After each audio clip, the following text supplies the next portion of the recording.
Okay. All right, we're live.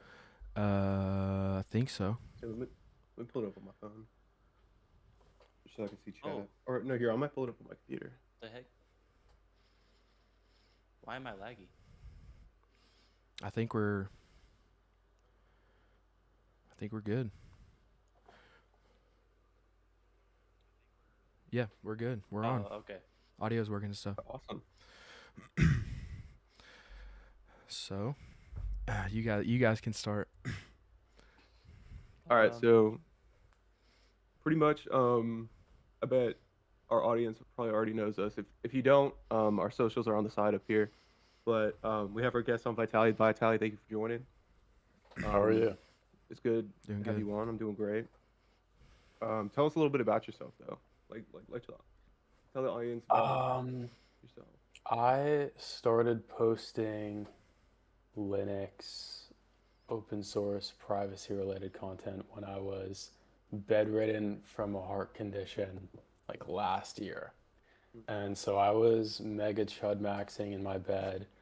I had symptoms of POTS, which was essentially when I would stand up, my body would not distribute the blood properly, and I would just Mhm. pass out. Like, like just Yeah. standing up, nothing substantial. So the optimal position for me every day was to just be in bed with my freaking laptop. And I bought a ThinkPad because I'd heard like small things about just ThinkPads are durable, ThinkPads are like overall better for Linux compatibility. And, the more you're in bed for 24/7 for months and months, the more you have way too much free time in your hands to read about things like Linux and have the free time to do that rabbit hole.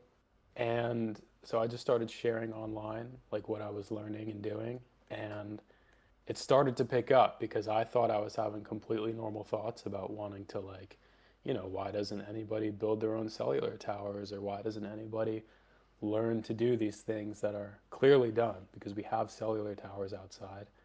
Um, and all of the comments were like, "This is schizophrenic. This is crazy. You're fucking like schizophrenic." And I'm Yeah. like, Yeah. I didn't think that was that crazy of a thought. And it turns out that 99% of people think that that's batshit insane. So I started sharing more content, and yeah, someone in the comments just said, "Build me an EMP, please." What is that? I mean these things are all possible, but if you say them to everyday people, they're like, "What the hell are you talking about?" Yeah. Like we literally have rocket ships on Earth, we have cellular towers, but if you say you want to build one, then it's crazy. Whoa! Yeah. But if the government does it, it's like whatever. Yeah. But what Be- like specifically attracted you to Linux, though? Like, how did you discover it? I was always an Apple Mac meat rider um, because I would get the hand-me-down devices from my older brother when I was like 14, Hmm. 15, and like in high school. And so I was just kind of like thrown into the Apple ecosystem. I thought that was all normal. Yeah. Um, and the first time I touched Linux was with a Raspberry Pi because I saw a video. I think it was Network Chuck, Yeah. something about the Raspberry Pi. He's the goat. And I was like, there's no way a full computer is on that. It's like this big. Hmm. Um, and that's not too amazing to like us, but to a Apple normie like I used to be, that was like crazy. And I went to my friend's house and I was like, dude, like give me your HDMI cable. And he was like, why? And I was like, I'm gonna put it into this. And he was like, what the fuck is that? And I Yeah. plugged it in and I was like, dude, it's a full computer. And he was like, what? Yeah. And I was like, dude, this thing was like $40 for a whole computer. And so that was like Raspi OS. But the more research I did, the more I was like, okay, what does open source mean? Because if this is open source, what is my MacBook? And then, you do some reading, and then you're like, wait, it's not normal to sign a terms of service when you buy a laptop for a privacy policy. And you open up a MacBook and it says hello and it's all sexy, and then you sign a document that is like, I can't show you on the screen because there's not enough space here how long that document is, and it's a legally binding signature. I was like 14. Hmm. I didn't know what the hell that meant. dude, they send your terminal commands to iCloud. I mean, not to mention you need an iCloud account to do anything on the computer, but I was like, I actually don't own a MacBook. I just have this metal with a screen, and the Apple servers host all of my messages and my email and everything. I'm like, I don't know if I like that. I don't know if that's I wanted to buy a laptop. Yeah. So is that And what got you into I like realized, self-hosting? yeah, I realized even because I liked Apple mostly for Logic Pro, which is their music software. It's great compared to other like digital audio workstations. And I don't know like how deep I can get into this without like doxing myself. Um, but you don't own even the things that you make, because even in the Logic Pro terms of service, you are essentially working for Apple. And I was like, here I was, being fed into the Apple ecosystem that was like, I think in 2017 they were really pushing like iPads and MacBooks as like creative devices. Like if you're a creative person, Apple's the way to go. But it's like I'm kind of just working for Apple. Mm. Like they Mm. own like my creative work, they own my messages. And as soon as the Wi-Fi goes out, it's not even really a computer anymore. Yeah. Like people are so deep into cloud that if you just turn off their Wi-Fi, they don't actually have a computer anymore. It's just like a screen and a keyboard. All of their services are on the cloud and they're gone. Right. Um, Yeah. and when you self-host, it's just in your house. It's like Yeah. that should be what's normal. Mm. So do you have like experience with like a lot of home labbing and that kind of stuff? A little bit. I don't think I'd ever gotten into like the entertainment side of things. Like a lot of people do, like TrueNAS, or I forgot the name of the hosting for like movies and music, but I Jellyfin? loved Pi-hole. Yeah, I loved Pi-hole because you grow up almost learning that ads exist, and if Mm. you want to get rid of them, you just buy the subscription. Very simple. That's not normal. Like Yeah. that is not what computers were supposed to be. So Pi-hole was amazing for me, and I, it just it's an entirely other world that is only not normal for people because it's still complicated for most people. Yeah. Like I would never Right. expect my family to open up the terminal. I mean, my first time opening up the terminal, I like shit myself. I Yeah, was me I was too. like 13. I was like, oh, I'm not supposed to be on this Yeah. app, Um, but self-hosting is great, and when you find the gold mine as a normie, that is GitHub, and you find all this free software, you're like, oh my God. And as somebody who paid like $200 for Logic Pro X, to find something like Reaper or like other open source music software, I was like, oh my God. Yeah. Like I've just been buying what's freely available. And then you go down the rabbit hole that is most SaaS products are literally just free open source software with a wrapper. Mm. And you're like, oh, I've sent so much money into free GitHub software that I could have just downloaded. I just found It's one just crazy. recently. It was a Pen Pal, and it's a replacement for Figma, and it's like fully open source. That's So so like funny. it's a UI design. I thought it was pretty cool because I was looking for Canva replacements or like open source ones. But yeah, Yeah. Like the first money I ever made online was just basically there's this software called Go High Level that's a SaaS, and it's a white label SaaS, so you could like add your branding and stuff, and I would sell that to businesses and specifically music related businesses, and I'd say like this is the perfect software. You white label it, you make it look all sexy, and then come 4 years later, you learn about Odoo, which is the Mm. exact same thing but free and self-hosted, Mm. and I was like, what was I doing? Yeah. Because I probably got invoiced from Go High Level for like at least 10 grand through the lifespan of that business. When if I just learned how to use APT, I could have had the whole thing for free. like like 15 minutes of learning could have saved me $10,000. Yeah. So what do you do now to make money? For At this point, I just have so many people that I know who do not know technology that I can build internal tools and small software solutions for them and collect monthly royalties. okay, So, for example, the project that I'm working on right now is a lawyer in Manhattan, and these people don't give a shit about technology. They don't want to touch technology, but he needs a website, so we build that. And as soon as somebody has a website, they need SEO, so I do that. And as soon as somebody has a big clientele coming in, they need a database, I do that. And I essentially just fill the gaps for blue and white collar people who do not know these things and don't want to know these things. That's the difference between me and them, is that like when I discover GitHub, I'm like, this is a gold mine, this is awesome. If you put a blue collar HVAC or construction worker on GitHub, they're gonna go, what the fuck am I looking at? They don't want to touch any of that. So that's the problem that I solve, is I handle all the nerdy tech shit for them. yeah, And God bless, that's the work that I was doing when I was like stuck in bed. Because if I had a normal job, I would have been fucked. But I had these clients texting me, and I was literally in bed with my laptop like this. I'm like, yeah, dude, I could get it done for you. Just like, let me take a nap, like in my bed. So Remote work is amazing. so how long have you been doing that? Maybe 3 years now. And Because when I was 18, I moved out and was doing music business online. And then I didn't know much about tech at all because I was in like the Apple world. But as soon as I started to learn about, this was maybe in like 2021, I started to learn about like the release of ChatGPT. I mean, the first time I touched that, I was like, this is going to be the next 10 years of the world. Like, there's no way around this.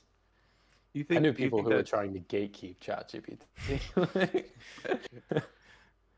Do you think that like AI is going to run out of funding, and do you think that like capitalism is going to destroy AI? I'm not sure. I don't gonna have become much smart. experience in the economy. Mhm. But from what Well, I I mean, do know is that there's what people suspect is an overvaluation of these AI companies. yeah. There's like the AI threesome of NVIDIA, Oracle, and I think Anthropic, if not Mhm. another company. We're just sending each other money. Yeah, they literally just invest in themselves. And I figure, you look at, Claude or ChatGPT, and they're not actually making a profit, at all. No, no. Yeah. And They're making they're pouring so billions in much money into revenue. it, and like they're Yeah. making worse AI models that try to stay afloat. yeah. Like if you ever use like Claude Yeah. or ChatGPT from like maybe last year to like maybe sometime in March, it got like progressively worse. Like you could tell, Mm. you know. Like especially Claude. Lately, I've been Yeah. troubleshooting stuff, and it's Yeah. just slop. Yeah. It's a lot. Yeah, it's weird. I feel like you could have one-shotted a lot of AI projects on Cloud Code like 4 months ago, whereas nowadays you have to do like slash goal and it eats up like 5 times more tokens. Right. Yeah. Well, I feel like Maybe they're that's totally just their broken. strategy for trying to make a profit is they make them worse on purpose, so you spend more tokens and in turn just pay them more money. That's Yeah. Have you one tried? thing. I don't know. Sorry. This Go is ahead. why I like local LLMs so much better. They're Have you It's tried just definitely, OmniCoder? Like sorry. have you tried OmniCoder, like specialized models and stuff, where they fine tuned towards a specific topic? No. Oh, bro, No, those are I'm very comfortable in like LM Studio, Comfy, and Olama. Like I just pull local models from Olama. Like mm, Qwen 3.6 is mind blowing for the hardware that it can run on. yeah. Yeah, I What is just your have a setup? 5060 Ti. I in New York, I have a mini PC. I think I have pictures posted of it. It's a Ryzen 7700X and a 5060 Ti. The entire build was like $1,500, and that graphics card, it was like under $400 when it came out, but 16 gigs of VRAM is so sexy to me. And I believe Qwen 3.6 is 32 billion parameters, and the whole model fits on the 5060 Ti. Wow. And it is genuinely, I have it as, so for example, on my Hermes agent, I think it's literally Claude Sonnet, so I don't destroy my token usage. And then the fallback is Qwen. And I don't notice when it switches. Like, Qwen is that good. And I really suspect that these things are going to progress faster than frontier models. And it's going to be much more normal for people to have their own locally running AI. Right. One thing Like, I do was you see sorry. AI as more of like a tool or a replacement, Yeah. or like even in the future or even now? Like, what do you think about that? I would definitely say a tool. Just like every other technological advancement, it is Right. It's kind just of like the something else in calculator the almost, right? arsenal.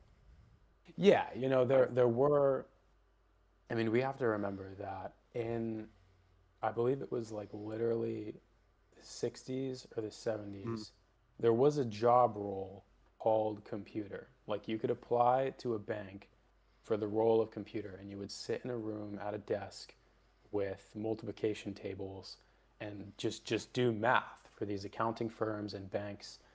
And when we released calculators and real computers, I mean, that's where the name comes from, those people were instantly replaced. And I'm sure people at the time were thinking, oh my God, the world's going to end because we can do math on machines now. It made 10 times more things possible than it took away. I don't think any technological advancement has ever brought us to completely replacing human labor. And I Mm. don't know if AI is the last step in doing that either. Do you think there is an eventual thing that'll end up like that, kind of like Wally, where we're all sitting on flying chairs, like 800 pounds, and everybody doing everything for us? Maybe not all of us. I think a lot of people still have intuition, and a lot of people will be in the chairs with the big gulp Yeah. on the yeah. But I think even if that was an option, I still wouldn't do it. I genuinely believe that if we can stop focusing so much of the funding into generative AI and replacing art and put it into solving actual bullshit that we don't want to do, Mm. we could progress so much faster. And I think we are in the timeline that is completing the entire supply chain with robotics and AI, so humans can just do whatever the fuck we want. What's your I thoughts truly on? believe in like hyper abundance. Yeah. I had read an article on Google Scholar. What's your thoughts on like AI affecting learning? Because I had a personal thing where I would go retrieve information from AI, and it's got the same dopamine trigger as like TikTok, for example. So like Yeah. I want a solution. I don't go through the friction of creating that solution. I just have AI do it, and it creates this like Yeah. cognitive issue for learning, especially solving problems. Because Yeah. now AI is kind of a little bit stupid. So Yeah. whenever I do stuff, I still have to research in my own way, and I usually result to documentation. I don't trust AI as much now, but for certain Yeah. things, if there's no documentation, I'm going to use AI and go out of the friction part. So Mm. I'm not I also, sure. Sorry. sorry about that. I didn't mean to cut you off. go ahead. No, you're good. No, I was more saying like even in like development or programming, like AI, if you don't know anything about programming at all, like AI tends to like hallucinate, and then like the more you build on it, the more bloat it becomes and the more Yeah. unusable it becomes, you know. It's like I don't see it as more of a replacement, but like as a Yeah, tool to because like at the end of the day, AI isn't actually coding. It is just referring to real code and real documentation. And the reason that it over engineers absolutely everything is because that's what it reads. So if somebody vibe codes a project and knows absolutely nothing about what they're doing, it will bloat the shit out of the project. And I know from experience because I definitely use AI to code. And when you know what you're doing and you use AI, it's very powerful. But when you use AI and you don't understand what's going on under it, it becomes a mess. Could right. It you becomes a bloated mess. are you like Okay, like so you said you're building a website. Could you build a website without AI now, like based off your knowledge? Not a very sexy website. I think if I had to build a very sexy website right now with no I could, but it would take much more time. So the strategy that I employ now is deploying projects very, very fast. And when something sticks, using real knowledge and polishing it at the end. Okay. I heard Linus Torvalds talk about programming and AI, and one of the things that he mentioned was he likes AI as a step into programming, not as a Yeah. replacement for programming. Yeah. So it gives you, like, somebody has no knowledge of programming at all, and then they like, oh, let's ask ChatGPT or Claude about, I want to build this random thing, and then it's like, wow, this is amazing, and it kind of gets people a foot in the door instead of just completely replacing programmers. Mm-hmm. Yeah. I think the issue is AI is too easy for people to dractify things away. So, for example, the marketing campaign from Lovable is that you can type something in and it's built. And while that on paper is true, you have no idea what is going on the inside. Yeah. Absolutely no idea. So there are an epidemic of apps that are using real user data and real transactions. For example, the T app was a very good example of vibe coded, non HIPAA compliant data collection. And it was very easy to break that because supposedly the issue was that they were using a public Firebase. So it wasn't even that it was hacked, it was just that somebody noticed that this entire database was public. So nothing was even truly broken. It was built that way. Yeah. Yeah. And that is like one of many, many examples. Mm-hmm. Let's see. What do you think about model collapse? I read an article on IBM recently about model collapse. Like, the more AI information coming in, the more it feeds on its own information, and it tends to hallucinate, and so that's also contributing to making it stupider.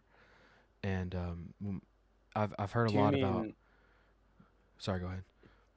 do you mean in context, like within a session, how a longer context an AI might break, or do you mean No, the like models themselves regurgitating their own information? Yeah, it. like eating its own crap. Yes, like in general, like Oh no.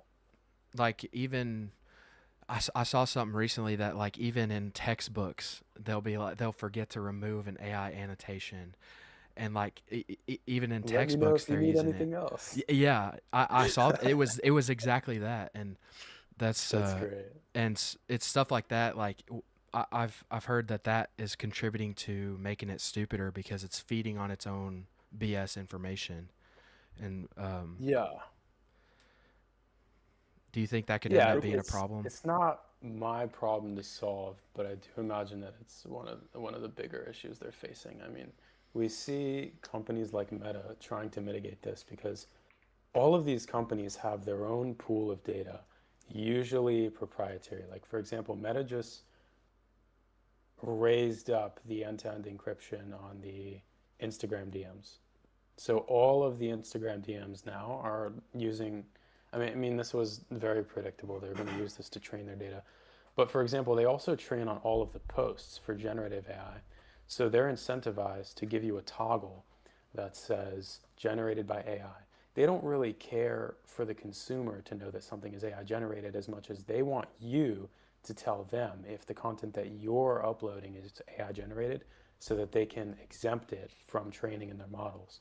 So something fun in data poisoning is to label absolutely everything as AI because it will be exempt from their training, and to also upload AI slop without toggling that on to ruin the model further. Oh. But I, of course, don't do that because that would be destructive to the generative AI Vitali, training. did you hear? I think Meta glasses that they actually just found out that Meta was secretly collecting the data, like the live feeds from the Meta glasses somewhere in Africa.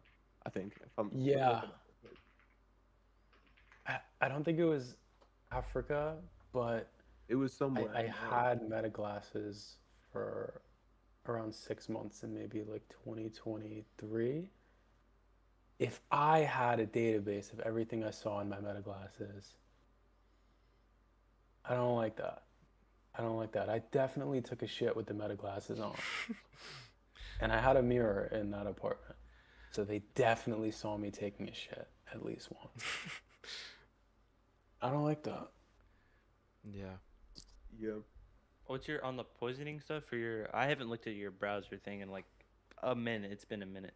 Do you use like a word list or do you use for your poisoning entry points? How For about a that? vitamin browser, Yeah, that's my question. Because if you have a word list, what stops a company from using that word list as a filter? that is an old project, but I believe at the time it was a word list that I was just going to open source so that anybody could add to it. Okay. But Oh. I have heard the issue that if it's open source, anybody can read it and then blacklist it. But if it's proprietary, nobody wants that in their system. So that was a dilemma. How do you That was poison a your data very now? fun project. My philosophy in poisoning data is to have a good balance between what you put out into social media being completely untrue and true, so that it is impossible to decipher where you are, what you think, what you do, because they're Hmm. building profiles based on information you give them. Hmm. So you can't go on TikTok and expect privacy if you are posting about privacy. However, if you are uploading so much information that the profile on you is just slop, it is a lot more expensive to profile you. So, for example, a couple of months ago, I paid out probably over $2,000 for people to LARP as me and upload information with my face. So there were just hundreds of accounts that were claiming to be me. It's not like a Clipper account where it's like, oh, this is a repost account. I said, no, say you are me, please, in your content, and just upload bullshit to where if you search my name, a lot of it is not me. And I learned in music that there are what are called distribution syndications, where outlets like Google News, Yahoo News, they all have journalists, but they also distribute articles from external journalists. So there are websites where you can pay a couple $100s to distribute an article at you write to major news article websites to where you could have something on the New York Post or Google or Yahoo News that is on their website and it's an article. So I could write an article right now about how much I love Pilates and I'm spreading the word on Pilates in Ohio. And when you search Vitali, that will come up first. Mm. Hmm.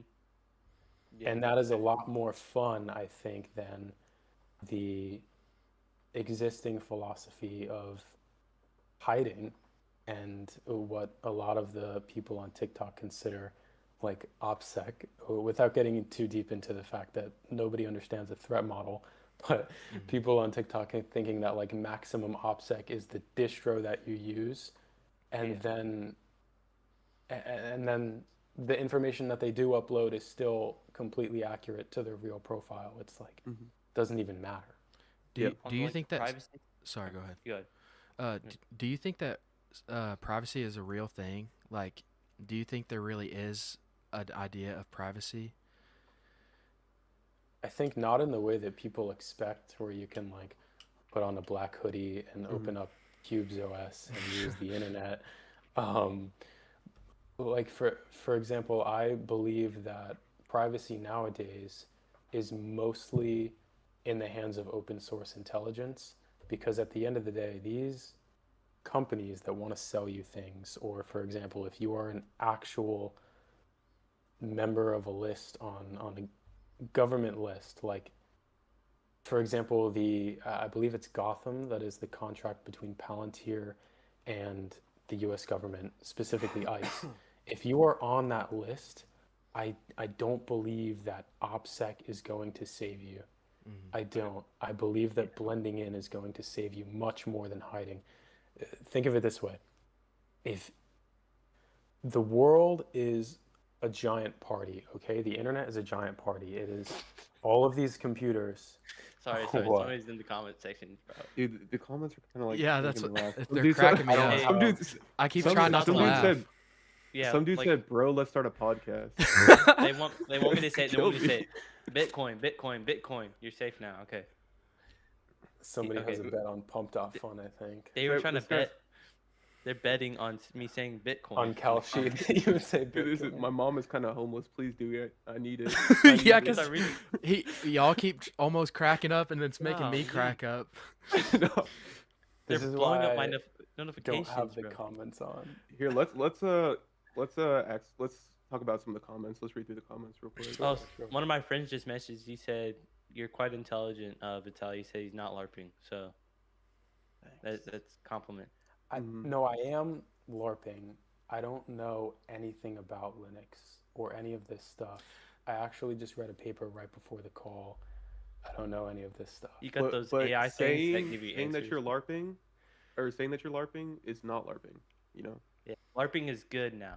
It's not bad. Yeah, I'm LARPing because like I'm learning.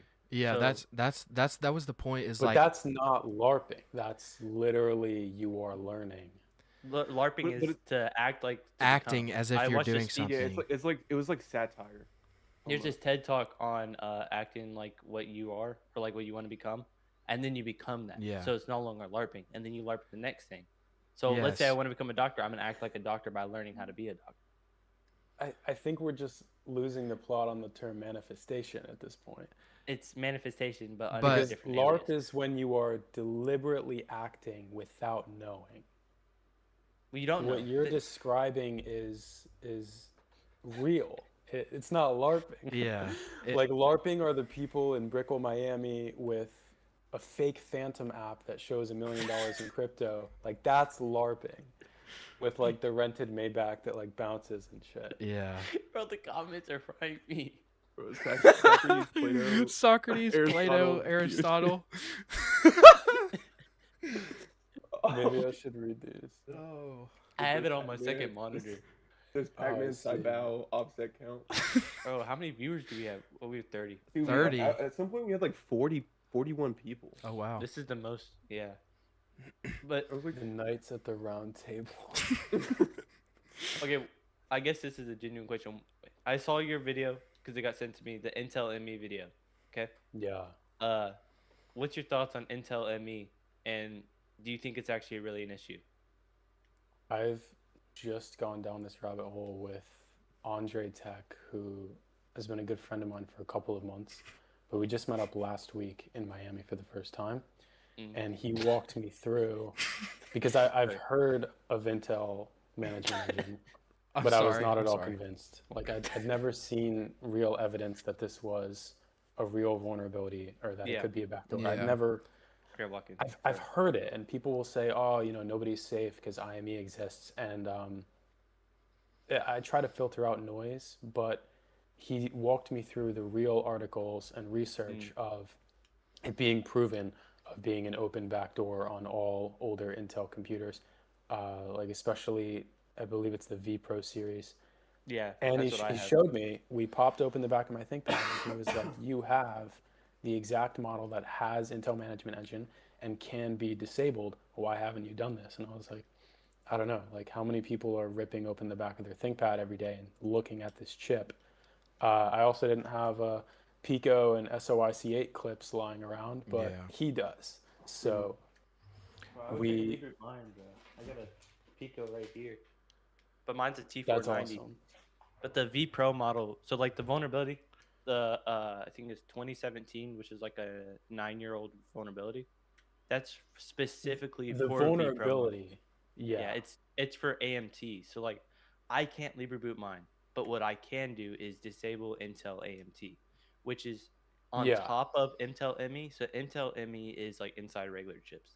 That's where the vulnerability is, because AMT was for remote management for businesses, and so Yeah. it has HTTP, HTTPS traffic.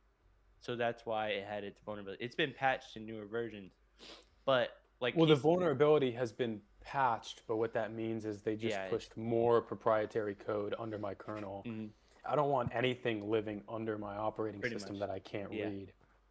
Yeah, Andre had so sent me a in newer video. models, Andre's great. Yeah, Yeah. he sent me a video. It was a Yeah. guy that's like one of the leaders of open source, and he was talking about open source stuff, and then the firmware stuff. Like, say Yeah. if you don't know what it's Mhm. doing, Yeah. and it's under your code, and let's say you have Linux or something like that on top of it, they could still track you down from underneath. So that's why open source stuff is better. So like Debian has by default Yeah. unfree or just free repos, which means open source. You can add non-free repos, which is proprietary software, but yeah. I'm sorry. I'm so sorry. Cracking up like All the crazy. comments. The comments are Yeah, the comments are I gotta killing me. turn off the comment section. And They then said Ethan, Marcus your Aurelius. face trying not to laugh is killing me, bro. Yeah, you can make Intel Dude, me what did think he? it's What? working.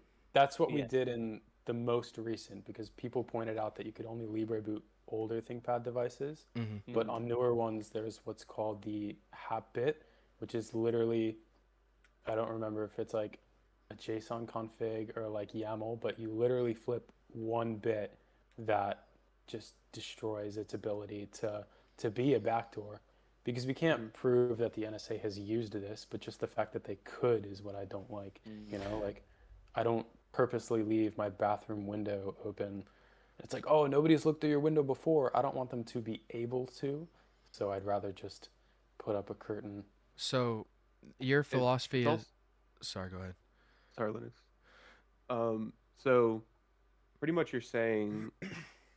Well, I completely lost my train of thought. S- Liz, go So, ahead. your philosophy is basically just trying to remove anything that could, like, be bad for privacy. You know, because you can never get away from being out there, but just trying to do as many things as you can to, like, remove yourself from it. Yeah. Yeah, I think people comment on the videos and they say like the government isn't after you, and they probably aren't, but Mhm. it's the philosophy that when I buy something, I should own it. You know, that is the idea of Mhm. selling and buying, is that we are trading resources, and I give you this magical harnessed energy that is paper that says it's valuable, and you give me a computer. I should own the computer. You shouldn't have the ability to look through my computer. When you buy a door, you're not afraid that it has a built-in camera. But Yeah. when you buy a computer, there are thousands and thousands of different things that enable somebody to look through your computer, or a vulnerability that allows somebody to potentially install something on your computer. Like, my computer should be mine. Yeah. And that is what Linux felt like at first, but then you download Linux and you read the next research paper and you're like, oh, there's another step to take, and you Mm-hmm. just keep doing it. It Yeah. gets exhausting, but nobody fucking wants to use Cube's OS. What Yeah. about Or BSD? Oh yeah. What do you think about I Or don't BSD? like Unix, I don't know much FreeBSD? about BSD other than Uh, that it was like the underlying software on PlayStation, I believe.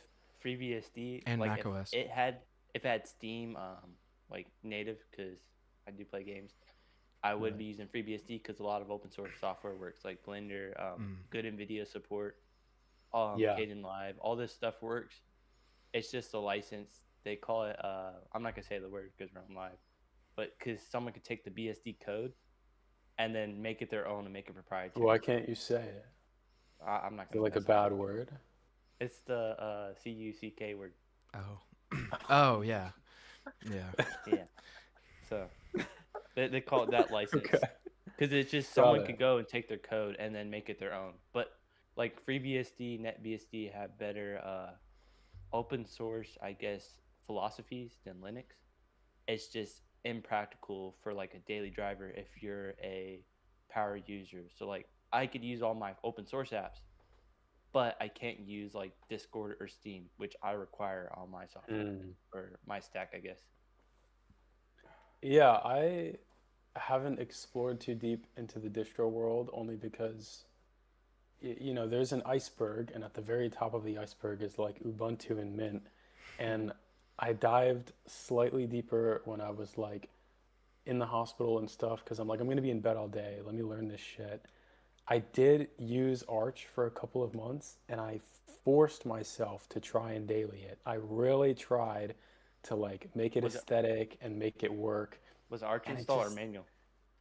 Arch install Uh, 100%. Dude, what's your if I thought? did manual, I probably wouldn't have been able to try it at this Yeah, time. Like, even with Arch install, you get it installed, you get it working. It's just not practical if you need a reliable system because you build it. yeah, So I understand that there are people who are like, I've memorized the Arch forums and all of the documentation. I don't have time for that. Um, I need to live, so I need to work. And when my computer doesn't turn on because I broke something, I'm like, I I love mint. I've always glazed mint for the past like year Me and a too. half, probably. I what's don't your think I'll thoughts be on switching. just manual distros in general? So like Gentoo and stuff, especially for like for me, I did Gentoo like a couple times, especially encrypted. Bro, why are you trying to laugh? I did Gentoo a couple times encrypted, and I learned a lot from that. What's your thoughts on that, like in general? You probably will learn a lot doing these like very low level distros, but it's just the practicality that keeps me away from something like Yeah, Gentoo where I don't want to compile my audio drivers, you know? yeah. Like I I mean, can trust the Ubuntu repos. Yeah, Yeah. yeah, like when you download a repo, I don't know the exact terms, but like you can verify these things with a key. And so I'd imagine the people who are using Gentoo, they don't trust anything, so they want to compile everything themselves. It's mm-hmm. like that's cool, but next year when your Linux distro is finally fully compiled and an update comes out, do you have to compile it again? It's so like when I used it, you can do binary packages. So you can set certain packages for binary and you can set certain packages for compile. And let's say you want a lightweight system, you can strip out stuff. So like if I don't like let's say GNOME stuff, I can strip out all GNOME stuff. Let's say I don't like certain things in my kernel, I can strip out all things in my kernel. And so like I met some dude, he was like in university. He had funding from like the guy that Peter Thiel from Palantir for his business. Wait, what? What? And Wait, what? he was a Gen 2 daily driver. You remember him? Who? Bro, he's Who? his name was like Sam. He was like in my Oh, you're talking server. about the guy in the Discord. Yeah, so like he had funding from Peter Thiel for his business. He was real smart and he used Gentoo as a daily driver. And he has like a Threadripper server to compile his stuff or something like that. Or no, I don't know if he had a Threadripper, but like that type of stuff. Like I feel like it takes a level to use Gentoo as a daily driver, but the only thing holding me back was I was at work, I was working on a project, I was compiling something, took 10 minutes to compile. It wasn't long, but like switching to a binary distro was kind of my like switch. I was like, I Yeah. really liked it. I had a lot of control. It was easy to clean packages. Now I use Nix, and I'm like a few days into it because it's just I'm learning it, and that's what I like about it. But it's just yeah, Nix is the one you can like easily duplicate.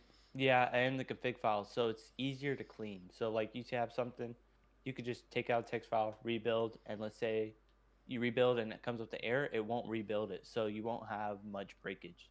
That's why. Got it. Yeah, Yeah, these comments are very distracting. Yeah. Dude, yeah, There's no dude, mods. I've been trying to. Dude, they said Linux looks so angry. I like angry. Killing me. Yeah, I don't know. I don't know. They say you look angry. they say But question on Vitali, DeepSeek. something you said earlier. You were like about like owning your own hardware and stuff like that. What do you think? I don't know if you've heard that like in like with the Switch 2, Mm. or like I kind of went down the rabbit hole of like modding my old gaming consoles and stuff like that. Yeah. Right? Like with the Switch 2, I think it's they just have complete access to break your console. Like if Yes. you try modding or anything like that. Yeah. Um, just like what do you think? Like what do you think the future is going to be? Because I heard a lot of people talking about everybody's just going to rent a computer, you know, because the cost of hardware is getting insane. Um, I don't know because on one hand, a lot of the new software and games and things are becoming more and more demanding to where you need like a 3090 to play Cyberpunk and max graphics. right. But also a trend, especially in AI models, is that they're becoming increasingly more efficient for smaller hardware. Like for example, Qwen 3.6 is not the biggest model, but it came out very recently and can run on something like my small mini PC.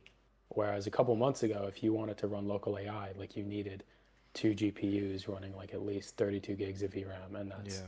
not feasible for most people. Right. In terms of the Switch 2 and modding systems, I don't play video games very much, but I'll tell you something funny. I used to be very, very into XR, and I definitely played VR games. And on the MetaQuest 2 and 3, there was this game that's now shut down, but it was called Meta Horizons. And there was this other game that was like frisbees in space. That game was very fucking fun. Oh, I played that Echo when I was like VR. 9. Oh my God, that game Yeah, was so fun. they have it back up. They have like a community server, and I was playing it like last summer. Bro, it's so fun. Yeah, me and my buddy used to come to my apartment, move all the furniture, and play this game. But anyways, I grew up playing games with lobbies that were not moderated, and I hadn't played video games for a long time. And then I started playing VR games, and I did Yeah. not know that Echo was very heavily moderated. Long story short, I said some things I shouldn't have said out of anger. And when you are banned on a meta device, you're not banned from the game, you are banned from the headset. Oh, You can Oh, look this up. They will brick the whole headset. And wow. that I think that was like the last time I played video games, to be honest with you. That was like 5 years ago. And I, you know, yeah. I don't ever want to hear a recording back of the things that I said out of anger I in the Echo VR lobby. Yeah. I think But I think they break the headset remotely. the bigger picture there is that kind of stuff going to happen to other things. You know, it'll start Yeah. off with gaming consoles, and if you try and mess with your console or do what you did, they start off with the gaming consoles, and then eventually is it going to be computers, and then is it going to be phones, and then at because people are so ingrained to their systems, like Apple users, for example, they're so in their ecosystem that like, you know, if you get banned on your Apple account, then you can't use any of your devices. Yeah. So do you think that that could be a possibility of something happening? I'm sure a lot of companies would like for that to happen, but I truly believe that this community of making open source and privacy things more accessible to regular consumers is going to keep growing. And I do believe that it's going to be more normalized for people to expect to own their hardware. And I don't think that people should accept hardware that is remotely controlled. Like, I love VR, but I haven't touched it in a long time because have you ever played Meta Horizon? It's like VR chat, but there are literal people who are Old paid to people. walk around and moderate you.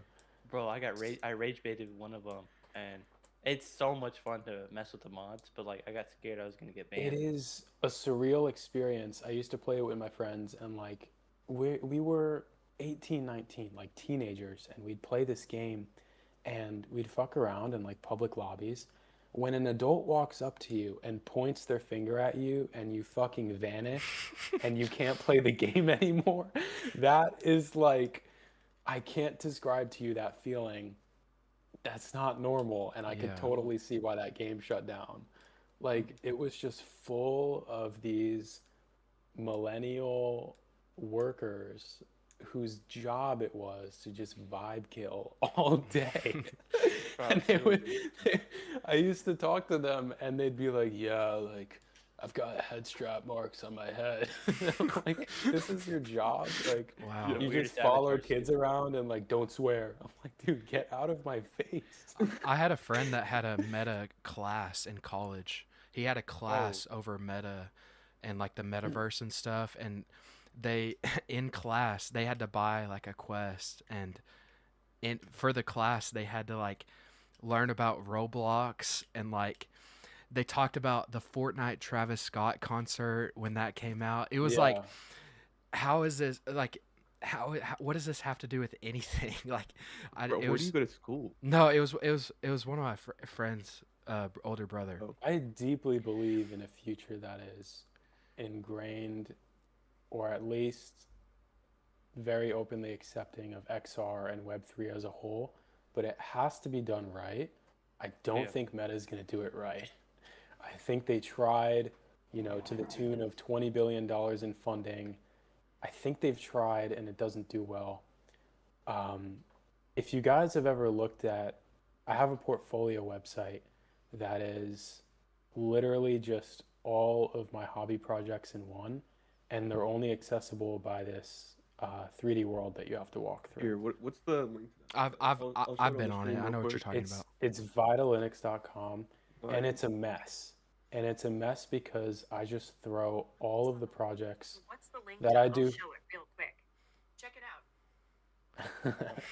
I turned off Um, my Siri.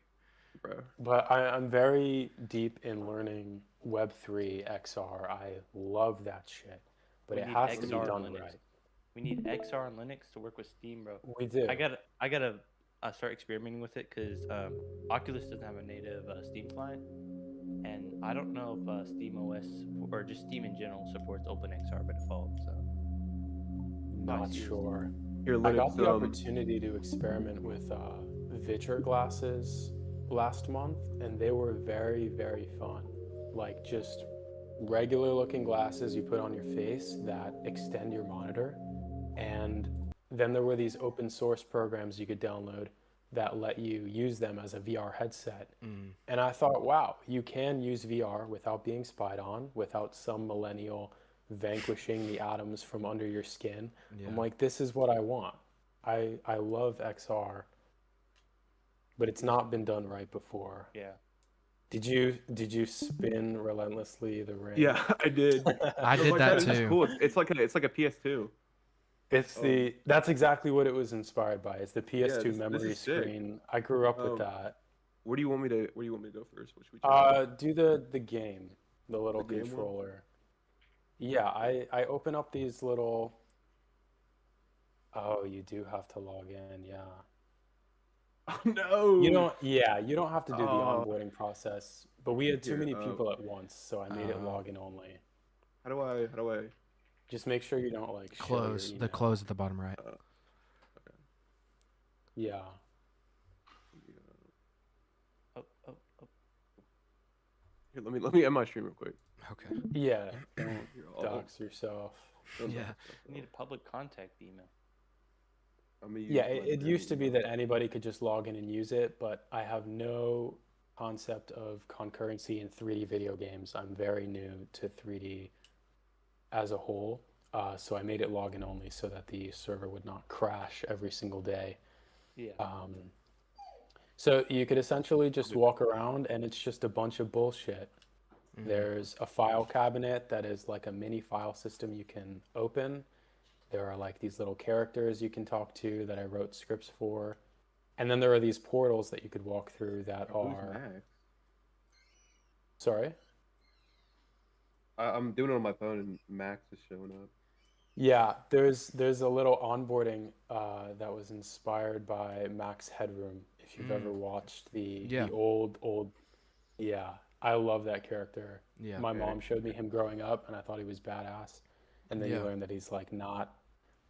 He's like pretending to be CGI generated, but he's actually a real dude. And he is an actor. He was in Honey, I Shrunk the Kids, and I love that Well, character. He is It's been a like little the weird, right, embodiment. Valley? Yeah, Like I can't. it's very much a hobby project, not polished. No, I mean like But- this UI is just really cool. I really like this. Thank you.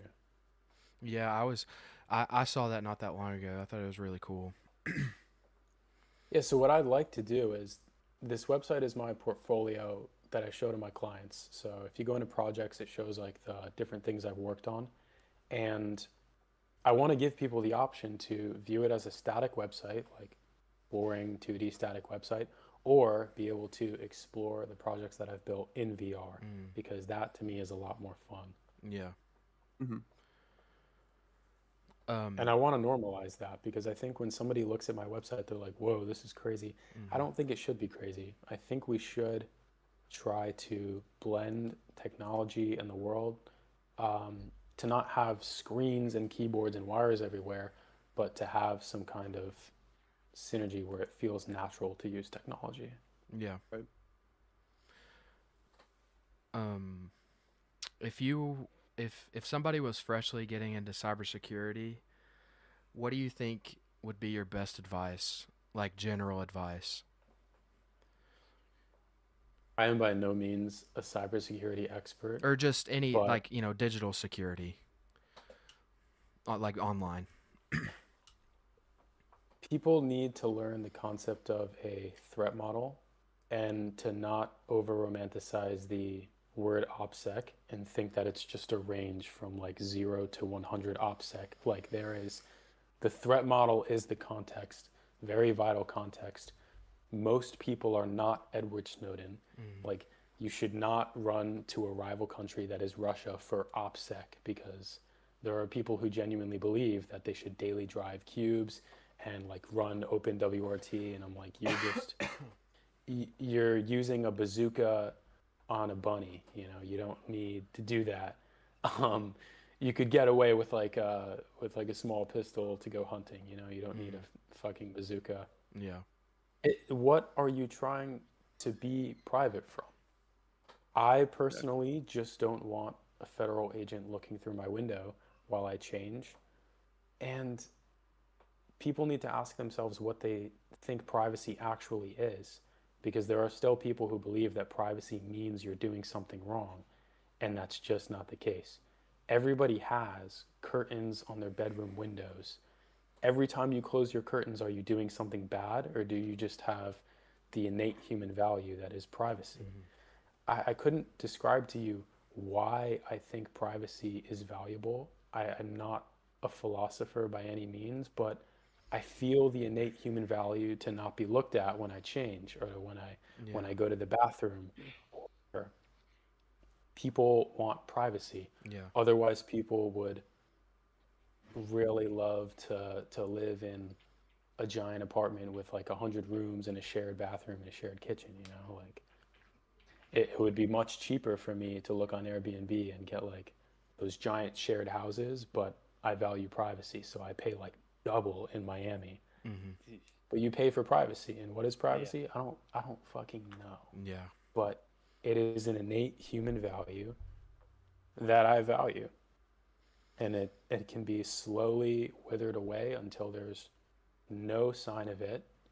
And in 1984, the people don't really know that they lack privacy. They think the world as it is the world, and they shred the history books, and they create double speak and these words that abstractify the world until you don't understand it. And we do that today. Personally, that's why I don't like to use the word LARP in an ironic way, because it has a meaning, you know. Yeah. I'll Yeah. expose my brother. He LARPs. Like literally does the medieval LARPing at the park. Oh. Like That's lit. I all love it. power to him. Oh, Yeah. like No, actual like real LARPing. Okay. Yeah.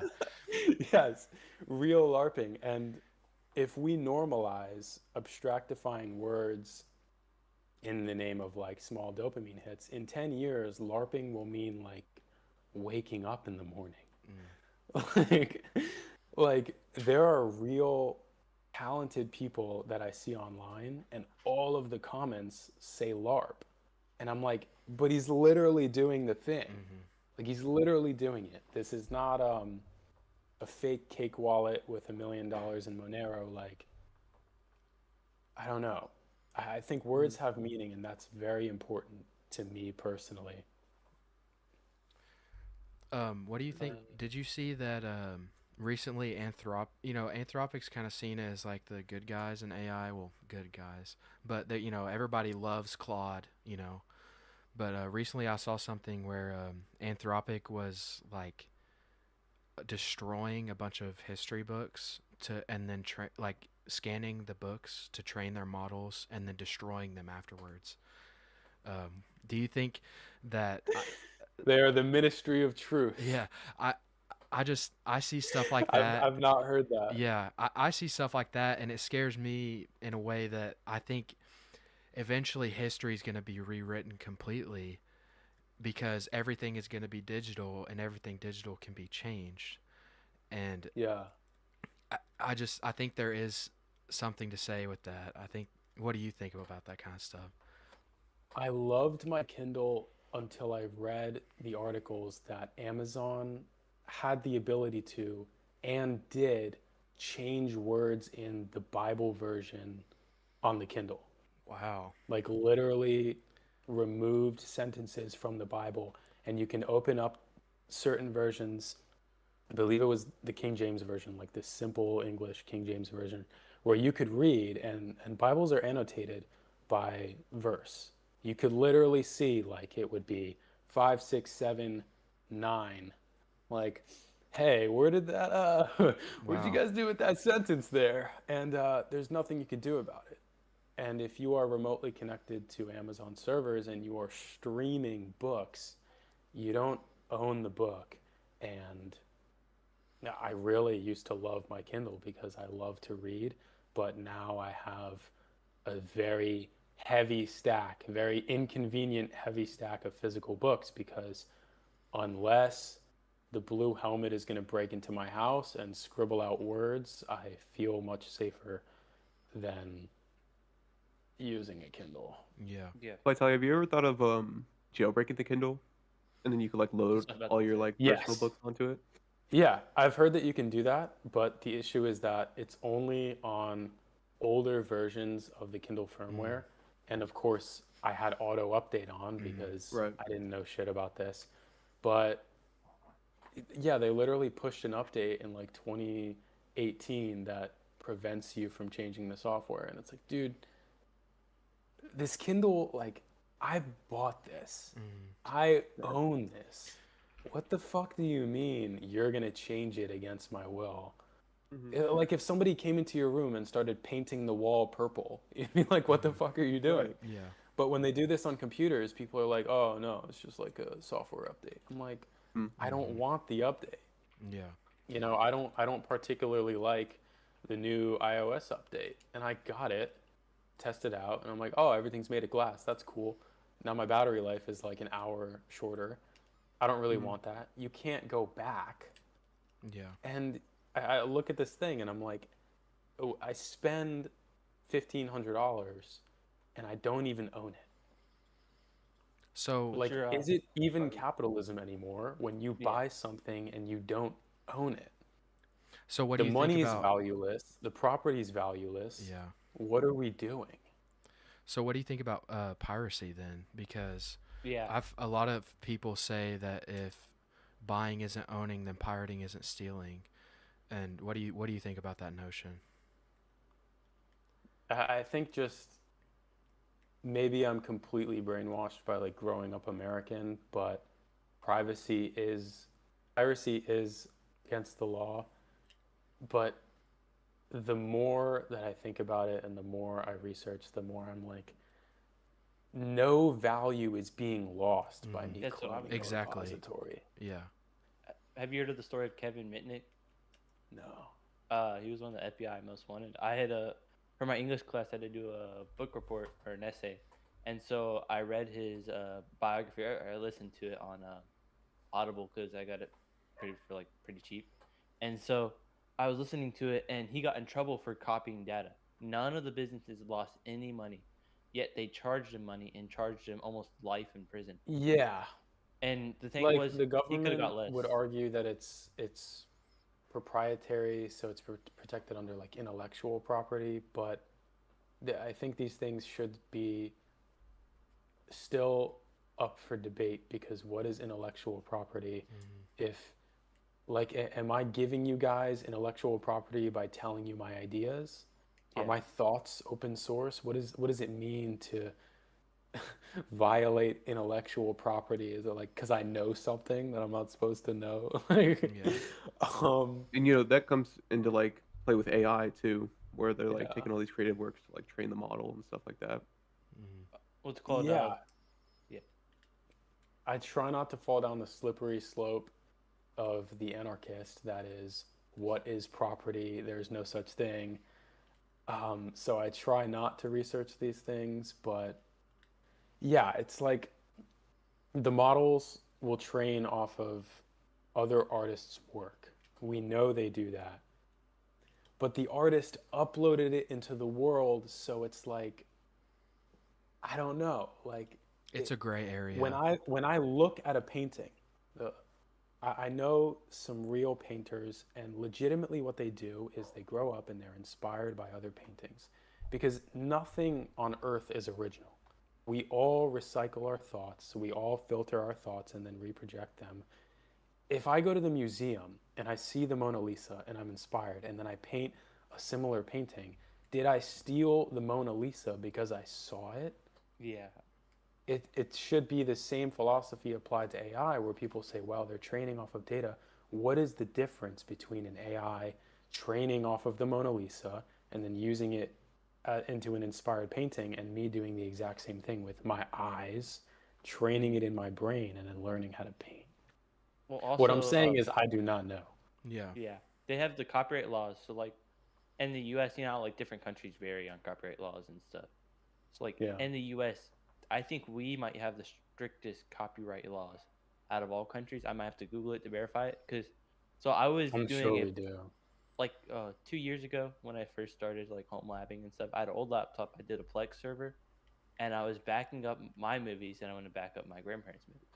Well, I was kind of scared of the legalistic part, so I started Googling what is it? Is it illegal to copy movies and save them from a family member? Even sharing movies is breaking copyright laws. So Yeah. it's Like, hey, dude, want to play the new Zelda? And it's yeah, against the law. Yeah. so it's a bit strict. So I mean, I might have to verify myself on that, because that was like a while back. So Yeah. it was pretty I interesting and grew stuff. up very, very, I'll just say poor. A majority of the movies that I watched were not at the theater. They were bought from these like literal bodegas that would sell these pirated movies. Mm. So a lot of the memories that I have of major movies are the movie, but with like Arabic subtitles, or like you'll see the silhouette of somebody getting up at the theater, and I'm like, oh shit, this was like recorded at the movie theater. Yeah. um, Yeah, and if I record a video of the movie theater, no value is lost, but in intellectual property law, which is just words, which are just law, which are just words protected by guns. What is intellectual property? I don't understand. Yeah. I could spend the rest of the month looking into this It's a and very being more slippery slope. confused. Yeah. yeah. I remember watching movies. My dad would get a hold of the movies through like the pirating sites, and I remember watching Ninjago when I was younger, because we were kind of low income at that time, so it's a Yeah. lot better now. But yeah, I've it was never used 123 movies, but I bet that's it's the exact, awesome. that was the exact site, bro. It was. I don't. I remember I don't watching think I've ever Minion. used it either. I don't think it's not the same as it used to be. No, Like, it I think it's isn't. just not like There's official everywhere. ways. I've been using r/piracy and doing research on there and I'm gonna go to the archiving bathroom stuff. quick. But yeah, it's more of like, is it worth it on certain things? And like, I could purchase certain things, or I could go research it and learn how to archive it. The Internet Archive has tons of stuff Yeah. that if you download it from there, it's considered pirating. You could download Mario Kart for the Wii from there, and you could run it on Dolphin, like on the Internet Archive. You don't even have to use a certain site. The That's like that type Yeah, of stuff. I would have never downloaded Kirby and the Magic Mirror to play it on a simulator. But if I did, that would be very cool. yeah. Yeah, That game it, is Yeah. very cool. It's crazy. Like, oh man, I just lost what I was gonna say. Man. Um. the I don't know. there's questions we had written down to. Um, Oh. okay, what's your coding setup? How about that? mm. What does your Like, stack what do you look Right use? like? What now, does your when I stack look take a like? real client, Yeah. my stack is legitimately open code, Olama, Claude Code. That just is my coding straight stack. AIs and just like all open 1, 2, 3. Yes. No text editor, no nothing. I thought I used open to code. use VS Code with the Copilot extension, and then I started using Cursor because it's more integrated, and I found myself just I still need to see the architecture before I send something to a client. It still needs to be HIPAA compliant. It still needs to be, I still have to look at the code, but even when using VS Code, I found myself just referring to the extension, not even really looking at the code editor. So for small projects, just pure AI. What And languages do you use for your open code models and stuff? And let's say open code, your Claude code, like what languages do you target like for what certain stuff? coding languages? Yeah. It is legitimately what the models choose. And it Oh is, wow. yeah. So do you start It, off with asking what would be best for your project, or do you just let it decide? Yeah. If I understand how a program needs to be run, I will explain exactly what I need to a model. I'm not a big fan of build me blank and then pressing enter because I yeah. know people who do that. And for example, I often hire people when I have too many clients that I can't take on. I will agency myself and hire people to do work for me. And I will simply ask people, send me a portfolio of your work. All I need to know is that you can execute. And I'll have people send me applications with languages that I know. Python, C, C sharp, this huge list. And I'm like, wow, that's very impressive. Can you send me a portfolio? And they send me a project and it's horrible. And I'm like, it's very impressive that you've learned all of these language, but I need pure execution. I don't care how you did it. Mm. And I will similarly have people who don't even know the names of the coding languages, but will send me beautiful, working, reliable software. And in an important project, these things need to be audited. But for the most part, when I was stuck in bed with my ThinkPad and Linux and learning all of these things, I did take the it's like a free Harvard course on computer science, and they run you through C, and Oh, then there's C a is good separate too. one in AI that's in Python. And I took those, and I wanted to learn programming. But as soon as I started incorporating AI into my workflow, I was like, I have two options. I can create 90% of the time clean, lean software over the course of 3 to 6 months for a client, or I can deploy a project once or twice per week. And if something is broken, it'll get audited and fixed. I can release in 3 to 6 months 15 different projects to these clients and just put out so much more value than if I learned programming. Because programming is very fun, but in terms of productivity, it just makes sense to lean on the AI models more. Yeah. What about debugging? So like one thing I've noticed with AI, especially when you get let's say you have it generate code. And so you have that code, you have some errors. Do you understand, I guess, the structure or syntaxing for certain languages to troubleshoot it yourself without AI? Very minimally. I would not hand debug most of the software that I build. Yeah. Okay. Okay. I was just wondering because like my thing was like when I started learning like I'm trying to become a sysadmin, so I Yeah, tend to do more system side instead of coding and stuff. So when I try to debug a system and I go straight to AI to solve it, I don't understand what got solved there. But when I go straight yeah. to documentation or I use AI and bounce ideas with it, then I'm able to kind of grasp the idea on what was the issue, how I solved the issue, or how AI kind of directed me to solve the issue. So, what's your way of solving the issue so you understand it? I think another important part in vibe coding and using AI at all is I turned off the comments just real quick. I turned them off because they were funny as fuck. Yeah. We should start answering the questions though, like Yeah. pretty Are soon. there actually Okay. some good ones? I would say I if you're going stopped to use looking. AI in anything, It Yeah. is very important to have a master prompt or a workflow that is not just the AI doing it for you, but to walk you through what it is doing and even having it do things interactively. Like some of the projects, I'll get curious and I'll say, I don't want you to build this for me. I want you to walk me through building this Mm. so I can get at least some hands-on experience. Because while it's not fully productive for me to hand code all of my projects, I do like programming. I would not Mm. by any means call myself a programmer as much as somebody might say like a prompter. And that is like heavy, it's like a term that people do not look up to, but in the eyes of a client, it's just deliverables. They just want to know what you can give them, where the value is. You know, I've never had a client ask me what language this is coded in. They don't usually care. It's Yeah. just, can you do it? Mm-hmm. Do you use any tools for vulnerabilities? Because like I assume you build a database for their site for certain stuff.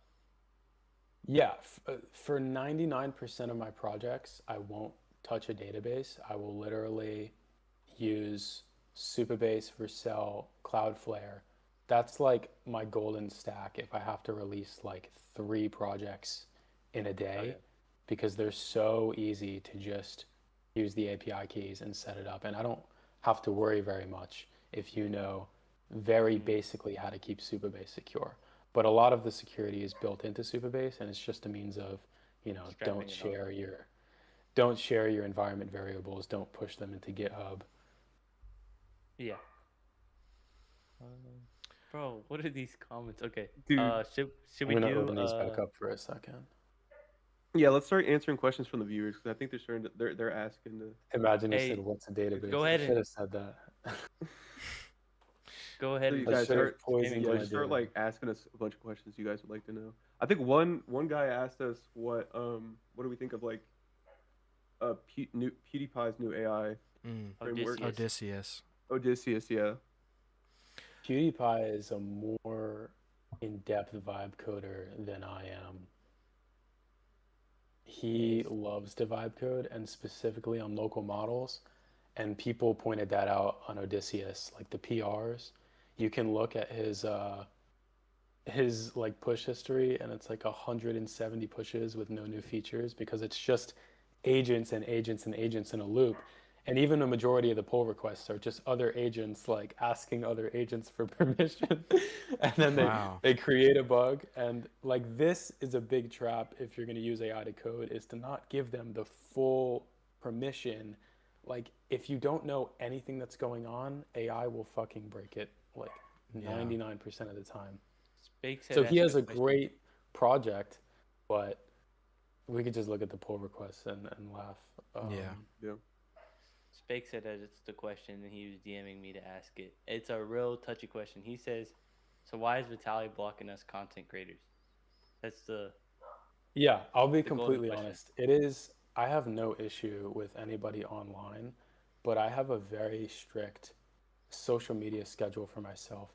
And it legitimately comes down to if I don't want to see something on my feed, not following somebody does not do the trick because the algorithm feeds you what you interact with.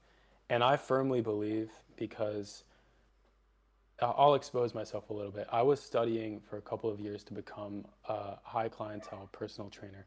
And you have to study the NASM CPT, which is the certification for nutrition, health, and working out.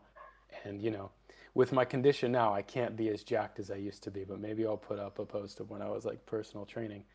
You learn that diet is not just what you eat, it is legitimately everything that comes through all of your senses. So if I see a post or even a concept or philosophy that I don't like, I will legitimately block people. And Yeah. I have no issue with any of you guys. Oh And yeah. I will say that I think everybody on this panel is blocked. It is mostly because of the use of the word LARP has become so abstracted. Yeah. And I understand your guys' engagement comes from uh, it is gesturing, like using the word LARP, and like you guys make comedy content. It's just that if I consume so much brain rot and like LARP stuff, it will affect my life just the same way as if I consume overprocessed food or if I consume bad music. You learn in the NASM CPT that everything that you Sorry. consume is your diet. I gotta close the comments, bro. I keep on Bro, reading. somebody I said haven't somebody opened said them to in a while. Dewey. What does it say? What do you think Do about if you Edward step foot in the Snowden? DFW area, you will become an urban legend. I'm gonna step foot in the Dallas Fort Worth area, bro. Next One time guy to see said, the Micro Center, bro. "Can y'all talk about the political and economical state of the world right now?" No, I that explains a lot for the blocking thing, because a lot of people I know My got block blocked. list is probably in the thousands. Okay, Oh, wow. because it Yeah. felt Like random. most people do not know who I am in the tech space because I blocked them before they've even seen me. Yeah, Hmm. because it felt random. Because like one of my friends got blocked, and he was wondering why. Another friend got Like blocked. I couldn't tell Yeah. you off the top of my head who I've blocked Yeah. recently. It's a muscle memory for me to just block anything I don't want to see every day. Okay. Yeah, it just kind of like it felt like a bit like abrupt and It's nothing Yeah. personal. I blocked a big creator today because he posted a picture with Dan Bilzerian, for example, who was like good friends with Andrew Tate. And like, Oh. if you look at his Oh. page, you know exactly who I'm talking about. I thought the guy's content was cool, and then he started flexing like an Audi and like hanging out with Dan Bilzerian. I'm like, what happened to you? Yeah. And I don't message, I don't like say anything. I just block. Yeah. Like Yeah. it's just a means of what do I want to see, and the Instagram algorithm is going to assault my eyes. Even if I unfollow somebody, I have to block them. Yeah. It makes a bit more sense now. Yeah. Clears up the conflict, I Yeah. guess. Yeah. It's in terms of you guys, it's just that I hate like tech comedy. But you Okay. guys as people, I have no issue. It is just the content. Because I'll tell you right now, I've posted some videos. I honestly think like before you guys were even posting, maybe not e-programs because you've definitely been posting longer than me, but I've posted a couple videos before that were like purely comedy, and like the kinds of people that it would attract into my DMs in Discord were like, I had to stop. Mm. I get I good people. legitimately, that's awesome. Yeah, but When did it's you just start- When I I get was good people. posting comedy, I would literally have like furry porn raids in my I was about to add a Discord butt server. to that because I get some people like that, and Mhm. like my server reaches like over 1,000 members, pushing 2,000. But That's like my awesome. ban list, like I had a trip, and so some dude was like 2 days before the trip, and I wasn't gonna have my phone the whole trip because I was going like on a river trip. Some dude decided to spam Some bad stuff. CP Yeah. Cyberpunk. in the server, like just straight, and like created a Don't debate channel. ever abbreviate cyberpunk. It was horrible. And Yeah, the it thing was was, bad. I banned the dude, and the dude would create alt He accounts, created more accounts. more accounts just to do It's it. probably the same guy who did it in mine. There are like a very It's- small minority of people who just their life mission is to just like be disgusting. Like Yeah. they wake up in the morning and think, how can I wreak havoc? And they typically have like anarchist philosophy. It was But just horrible. Hmm. yeah, But Vitali, how long have you been posting for? I think I hit a year in like May. That's So about the same maybe a time as- year and a couple months. I think I started sometime last summer. I don't really remember. It's coming on like a year. Nice. I started, I think, either December or January this year. I originally started on like YouTube. I streamed just like live stream videos of me programming every day, and then kind of developed into like I started building an operating system, Nice. and then I was kind of like, you know what, like short form content is the way. So like nobody's gonna watch me sit here for an hour and 30 minutes and like build something. Like that's not, Yeah. kind of what people just don't have the attention span for that, and I can't make that interesting. So I started on Instagram, and like I just saw more success with Instagram, so I kind of switched more to Instagram. Nice. That does Someone go said- along with gesturing, like, because you do get more, you do get a lot more engagement and views when you're gesturing, unfortunately. Yeah. Mhm. Dude, I I'll totally admit there was a period where my main motivation was purely views. So I would just post bullshit. Yeah. And dude, you get the views, but the people who you interact with, I'm like, I have to stop posting this content. Like it's just attracting the wrong kind of people. And Yeah. yeah. It's interesting crowd. I get some interesting people too. It's like I kind of like I've been putting like my views out there, and so like it just mixes it up. And I put serious content out now, but it's the jester maxing stuff or like my most viewed stuff. Like if I post a Dude, jester it maxing video, works. it's like 1 million You get a views. lot of views, yeah. Yeah, But then at the same time, sometimes I'd have clients like sending me my Instagram and they're like, "Hey, what's this?" And I'm like, "Don't look at that, actually." Yeah. I'm actually gonna go archive that post and yeah. we're gonna pretend it didn't happen. My What I friends. try to do, Wait, sorry, what? dude. You go. What I try to do is like, I'll do like a jester post and I do really well, right? And then I'll try to do like more like personal, more like just building something random, or more or posts where I think I would get more followers than like jester or whatever. And when they watch the gesturing video, then it recommends them the other video. So I try to like kind of like mix them up a little bit. Yeah. The jester posts, like, my thing is like almost everybody I know knows my account. I try to keep it like down low. So like my friend's sister, she shows my videos to like new people she meets. Like there's this guy, I got this red hat from a guy that's in like cybersecurity. He was in like the military, now works for a cybersecurity company. She showed him my videos, like he got a like kick out of it, but like it's certain stuff like that, like gesture posting can Yeah. kind of, yeah. So I try to keep it a good mix. Like I don't want it to be too stupid, because at some point it becomes too much. Like, but I want to keep it to where it's lighthearted, fairly like stupid, but still have at least some meaning to it. You have to I, post more talking head videos. You have a good voice. Me? I, I Yeah, agree. you I got agree, like Blake. relaxing voice. you do. Like you do have like you need to do a podcast or something. Yeah. Wow. Thank you. Yeah. Yeah. No, I did do one not that long ago. I was reacting to some dude that I saw some video on, I think it was YouTube, and he was talking about different Linux distros, and he was just completely wrong, like just wrong.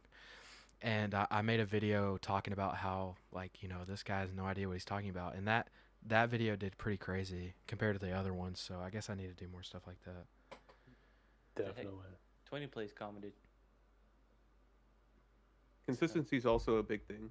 Yeah. Like being consistent on all platforms, and like keeping up to date with the algorithm, because especially the Instagram algorithm, it changes like probably every like 3 months. Yeah. Like, it's always changing. Yeah, I just kind of upload with the flow. So like my jester maxing videos, the ones that do well is like I get frustrated with something, and I like it's like midnight. I need to go to bed, and I like go to brush my teeth, and I come up with a video idea, and I just film it right there. And those ones do the best. It's just when I start doing projects, those ideas come. My thing is like I feel like I've gotten a lot of people on Linux because I've gotten like I could show you my Instagram request. Like I get messages where they're saying like they get like Whoa. it's a video. So like all these people, I haven't responded to all of them, still loading. But the thing was, Yeah. they messaged that they switched to Linux because of my videos. So they bring benefit, but then they bring people that are like iffy, and you have to kind of prune them out. You have to kind of direct them the way. A lot of them are like younger than me, my age, and they're seeking attention. A lot of people in the Linux community find their identity in Linux. So that's why we have these people that have the extremist like supremacy. There's this one kid on TikTok, he's probably watching. He has like the supremacy with Linux distros. He uses FreeBSD now, and like some obscure window manager. But like they're really smart, but that's all they have. Mhm. That's their identity. And so Yeah. a lot of these kids don't have much to grasp on, so they grasp on this type of community. So that's why they cause trouble in servers is they start posting stuff. That's why they grasp on like the furry identity or LGBTQ identity. And like I grasp on my identity on I guess like being a Christian and stuff. That's my if I lost all my computer stuff, I would be devastated, but not as devastated because I still have an identity to grasp onto. So I'm the exact if you same know what I way. mean. I'm the exact same way. So I think it's more of like an identity thing because a lot of people also have their identity in job too. So Yeah. so yeah, it's an interesting topic. I want to do an article on that and kind of like study, but I haven't really researched it because I see a lot of patterns and a lot, especially a lot of kids in the Linux community. They're real young, real smart, but they're just lost in direction. And I'm lucky to have good parents. I'm not perfect. I still am lost, but I want to see if like I want to learn more and then understand how other people operate. So Yeah, Linux is great, but it's not a savior or yeah, the end goal at all mm. because you It's can just a install means of Linux, you achieve freedom, privacy, you do all these things, and then what? stepping stone. And then you just have Linux. And a lot of those people on Discord are having downloaded Linux and then they use Discord and like that's what they downloaded Linux for. Like they A don't actually majority, have the next step. They think it's the end goal. I think that was the point of the LARPing. It's exactly what you just said. Is that you install Linux because you just installed it, and that's it, and Yeah. that's how we all started. mm. But then you start actually using it, and then it's like, wow, it's kind of eye opening. And I think that's what we mean by LARPing, is that you installed Linux just to install it, and then at some point you just started actually Yeah. using it. A majority of people that send that type of stuff also are very very new. So like I okay, like some people disagree, but I somewhat encourage distro hopping, especially for beginners. If you're going in, like I understand, like since I'm trying to become a sysadmin, I want to understand how different systems operate. So if I were to set up like a server, I would obviously choose Debian because it's stable. Or if I were going to set up a container, I would set up like NixOS because it's easily to reproduce, I guess. It's that type of stuff. But You like you people learn tend that to learn stuff by by troubleshooting and yes. distro hopping and like different hardware issues. A person could use a distribution that doesn't have proprietary software. They start learning about fully open source. I've seen people that just take courses online for Linux, and they're so by far behind than somebody that's just used Linux for Yeah. fun and like just tried out different distros, tried out different window managers. That's why I encourage manually installing distros, is because a person can install a distro, see the pattern, understand it at a level, like Etsy fstab for your drives and stuff, learning how to mount your drives on boot, like your kernel, your init system, understanding how different init systems work, different kernels. Like on Gentoo, they have the compile your own kernel. I really like that because I got to learn how a kernel functions. Like you can build modules, or you can build it inside the kernel and just make like just a chunk that has everything installed in it. Monolithic. Yeah, a I do monolithic kernel. I do think if you don't use Linux for programming or anything like that, or even gaming, you won't really have to go under the hood and like learn all it stuff like that because it's just pointless, you know. Mm. Um, how I kind of think about it and kind of why I started going, like say, like under the hood and like configuring stuff like that is because when I first started learning programming, after I learned Python, um, I started learning C and I started learning more low level, right? Because when you learn more low level, just become a better computer because you know how the computer works, right? Mm. Yeah. So that's kind of like the same thing in terms of like Linux, you know, better the configure system, the more you know how your computer works, the more you could effectively program, you Yeah. know. Yeah, that's how Um, I learned Linux by, well, actually, Dewey's community was a big help in learning stuff because oh, I I met some crazy Gentoo users. The Gentoo users, like have you seen Vitali? Have you seen Ionic 1K's videos? You're Your still mic's muted. muted. But Ionic No. 1K. Okay, he's my age. Real smart kid. He likes tinkering with older computers. Ionic But is your I've been age? in his. Yeah, he's like 19 actually. Oh, Well, he might be 19. I'm 17 right now, so I was gonna say. he's real good. And I go in his community every now and then. Met some great smart people in there. I met one dude who was starting his own data center in Dallas, and like other stuff. And they like just do the most random stuff. But you ask them for help, they provide help. Like I'd rather resort to that stuff than going to AI because it builds both a connection and they know what they're talking about, especially because they've been on a system for a long time. Some of them use Gen 2 as a daily driver while like managing like a actual productive life, which is insane time management. But Yeah. yeah, it's pretty interesting, especially the community part. It's where you draw the line between where is abstraction at a sweet spot and where should I learn everything?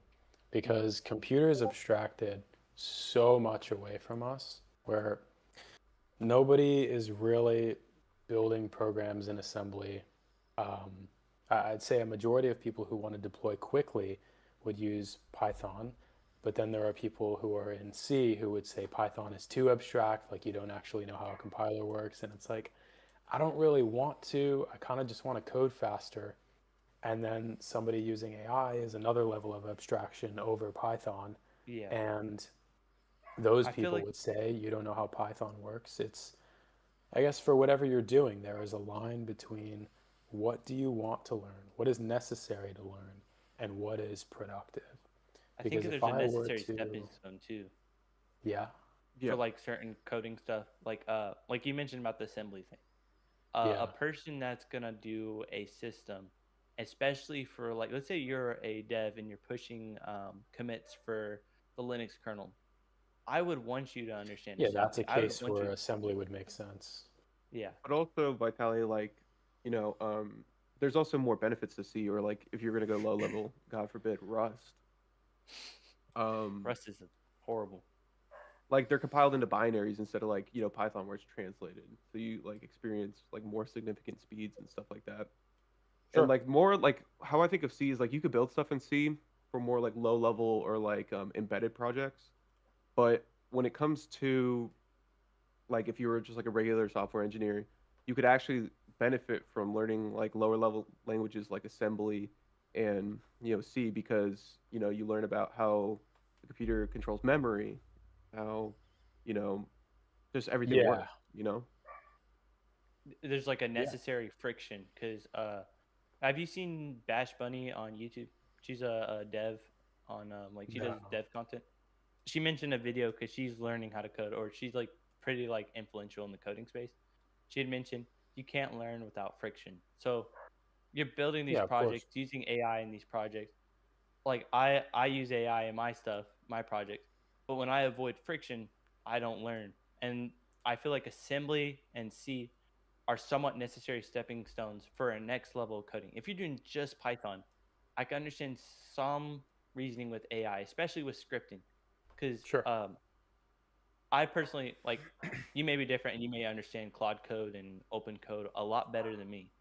But for me personally, I don't trust AI making the full project because But that's what I mean. It's not that one or the other is better. It's what's the use case.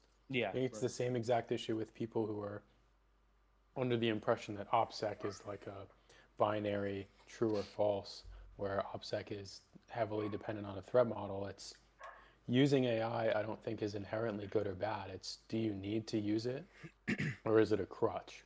Hmm. Because there are Yeah. situations where using AI is a horrible idea, and there are situations where using AI is 6 months faster. So it's a no-brainer to use AI in my use cases, but I know that there are a lot of use cases where using AI is purely a crutch, and it would be better to learn the mm, fundamentals of software engineering in a real language and not use that abstraction. That goes Like I back think yeah, to, in sorry. That kind of goes back to, is AI a tool or a replacement? Because it's up to you to decide whether you want to use it as that. it's up for you to decide if you want to use AI as a tool or if you want it to just replace it and become like, the Wall-E sitting in the chair. Yeah. It's really up for you to decide whether you want to do it yourself. Well, not do it yourself, but have it used as a tool. Yeah. Do you All right, I think do you think think people use it more as a tool or more as a crutch? And not in the tech sphere, just in general. In the whole world, I would say most people use AI for total bullshit. Like, Essays. not anything that produces real value. Um, but in the tech space, there are half people who are using AI to build valuable things that work, and on the other half, there are the lovable UGC creators that are talking about, I just built 50 websites and made $10,000. No, you didn't. yeah. Yeah. I did one UGC content sponsor. I don't. Yeah, it's horrible, especially doing UGC content because it's sometimes misleading.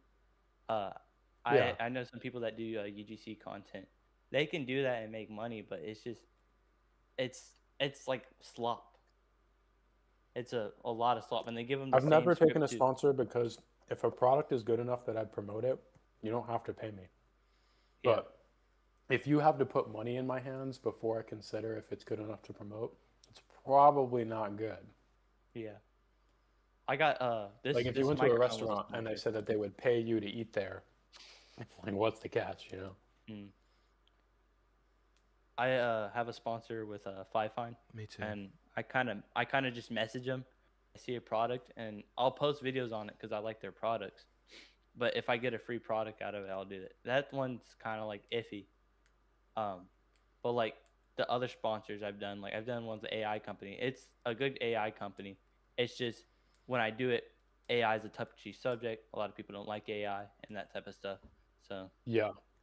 I think people more think of it as like, a lot of the sponsors that I get in my inbox are like the same AI companies, but instead of like it's being its own thing and having its own AI, it's just a ChatGPT wrapper, or they just use APIs from other AI companies. mm, I think that's what people don't like. It's like what we were talking about with Yeah, like slop, kind of. but most things are wrappers. You know, Yeah, NVIDIA doesn't make graphics card, they're just a TSMC wrapper. but I mean, you know what I mean Anthropic though, is an right? NVIDIA wrapper. Like it's just like it's pretty much just AI slop at the end of the day. Yeah. Like There are a lot of products because it's so easy to build things now. Like with Lovable, you can literally say build me X and then it puts it on a domain. yeah, There are definitely more like slop products out there right. now. I And was gonna AI is such a do. big term that investors don't really understand. So like a lot of money is being poured into AI, and like it could be good and it could be bad too. I Any was funding doing. round is like 10x if you say the word AI in your Yeah, pitch. Yeah, It's exactly. awesome. That's yeah. I was trying to do the lovable site thing, the side hustle. I went out of it because how people have a gaydar. I have an AI dar, and so I use lovable, and I was That's a building. crazy way to start a sentence. Yeah. It was so the lovable sites have this feeling to them, and they're all written in TypeScript, and then you could strap Yeah. the super base, and they all You have this need look to it. It's like a, I don't know. It gives this feeling that you know it's AI generated. It's clean. It's a good professional site, but it yeah. still feels AI generated. So mine was black and white. It didn't look as bad, but it's still. I didn't understand how the site was built. I knew it was in Yeah. TypeScript. I knew it was similar to HTML. I could go and if I had an issue, I could go and look at the code and kind of pick out stuff. But Yeah. I ended up replacing my site with just some goofy HTML script I wrote and some what's it called other stuff I did. But in general, the AI website stuff, it all has a feeling to it, and it triggers this uncanny feeling. Yeah. A web developer's perspective to building a website is much, much different than somebody using AI. Because AI, you have to have 10 times more taste than a web developer, or else you do get that vibe codey feeling. And I hate when people send me applications to work with me and they have because it's not that it's built with AI that throws me off, it's that I could tell you used one prompt. and you tried to one-shot a website, and so you've got like the blinking online thing on the top, and like everything's really round, and I'm like, this is cool if I hadn't seen it 1 billion times before. Yeah. It's a clean website. It's just that it looks exactly like the other 10,000 clean websites. Like my portfolio website right now, entirely vibe coded, but you have to go about it a lot differently than a traditional web developer, just purely in taste.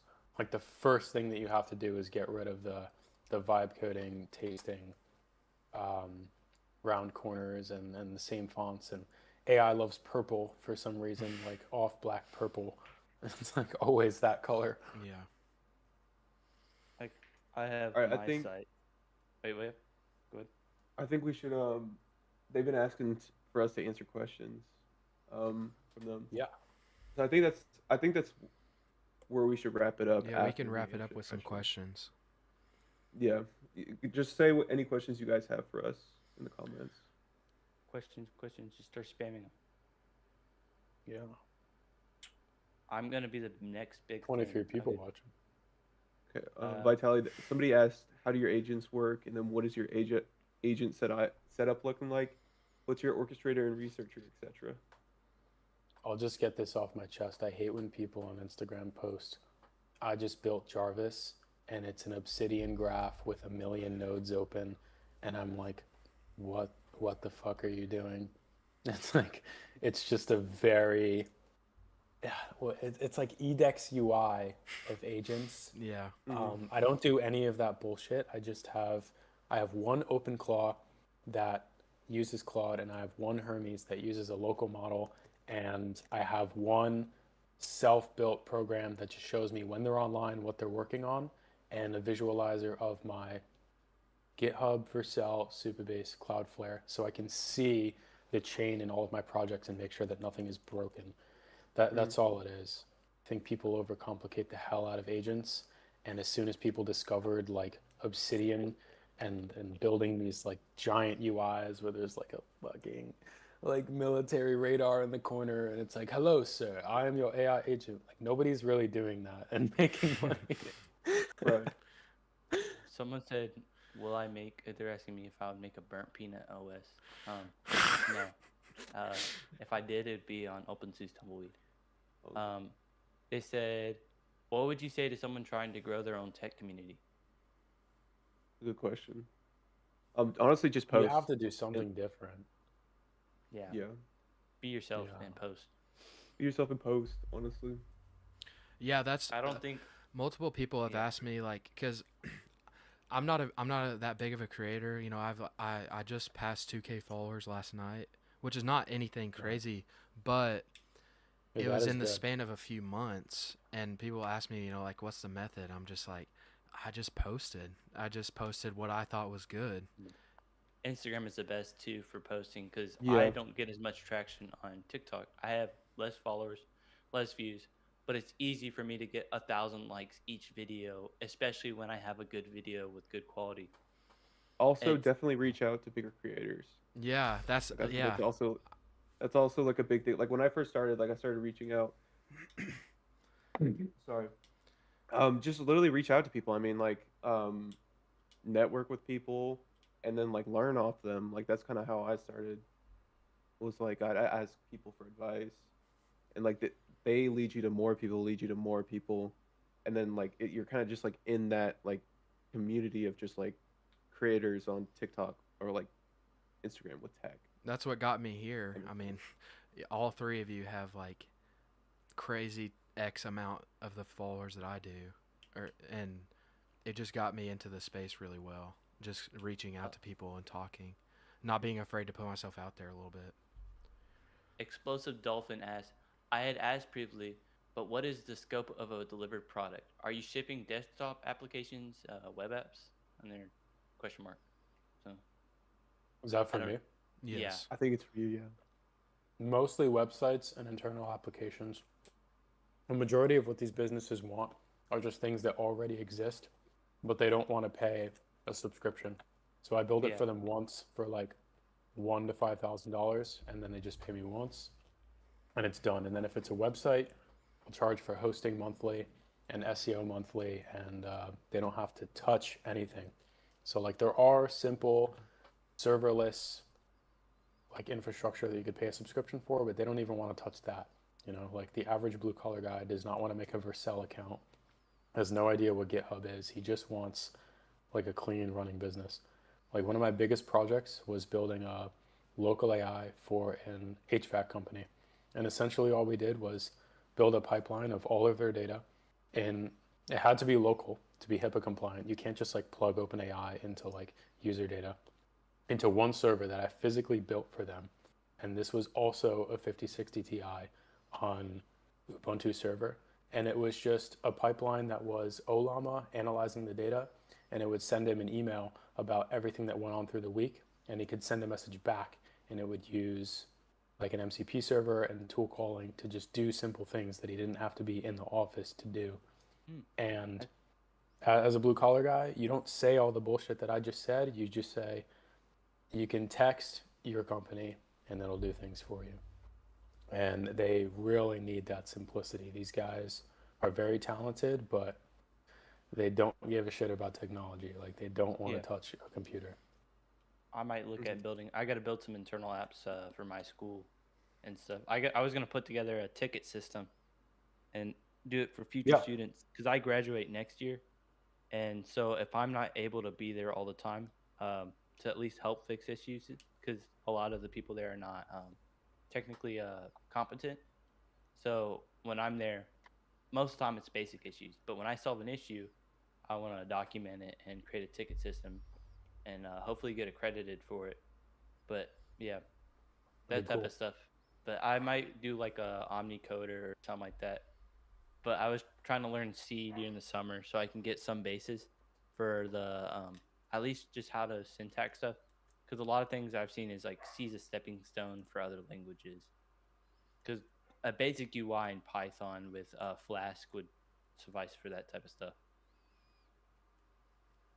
But yeah. I don't see any more. Yeah, I don't see any more questions. So, is there anything you want to talk about? Like anything you're interested in talking about, Vitali? I think I'm just excited for, like some people think AI is a bubble. I don't think it's a traditional bubble because it is literally embedded into majority of the government's infrastructure, company infrastructure. But after AI, when things slow down, I truly believe that the next step is XR and Web3 one more time. I think the world is going to try one more time to work in XR and cryptocurrency and do it right this time and not let Meta lead the way with a $20 billion funding round. I think that it's going to be very, very fun to see what the world was supposed to be like 4 to 5 years ago when Meta released a very cool advertisement about Web3 and the metaverse before it was like a corny term. It was a very cool word. Back in my day, it was a very cool word to say metaverse. That's going to be very, very exciting. And I think it's going to be much different now because of people like us that push ownership of technology and basic understanding of privacy and technology. I think the world is going to own Web3 instead of companies like 5 years ago. And that's going to be the fundamental difference that's going to make it work this time. What do you use for your like to? Because I know some browsers do Web3, but not like Firefox. What do you use right now? For Web3? Yeah. I don't have a VR headset or anything right now. I haven't been stationary.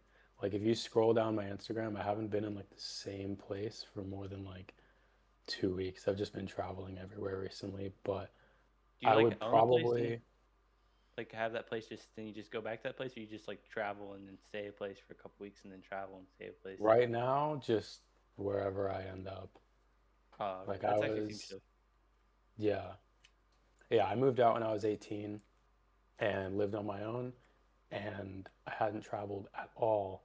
I went to like LA 2 times, but recently I've been like literally I wish I could say the word nomad without it being corny, but that's the most accurate term I can think of. Yeah. All right, I don't see any other questions. I'm Yeah. glad we did this Yeah, podcast but because it cleared up a lot. Like, I feel like it's probably a lot better between us and stuff, and all three of Yeah, us. this 'Cause, was super cool yeah, because we need more people like us. At the end of the day, none of us really want to take credit, but it is like us four and a couple of other people that are in some people's worlds. We are like leading open source Linux on short form media. Like a lot of these people learn from us. I think that was the big reason I stopped doing like comedy stuff is that people would DM me and be like, dude, like stop bullshitting. Like I want to learn something. I was like, sorry. I was just trying to get Yeah. views. But my recent videos have been doing like millions of views because I'm just trying to be more informative. I stopped making like crazy faces.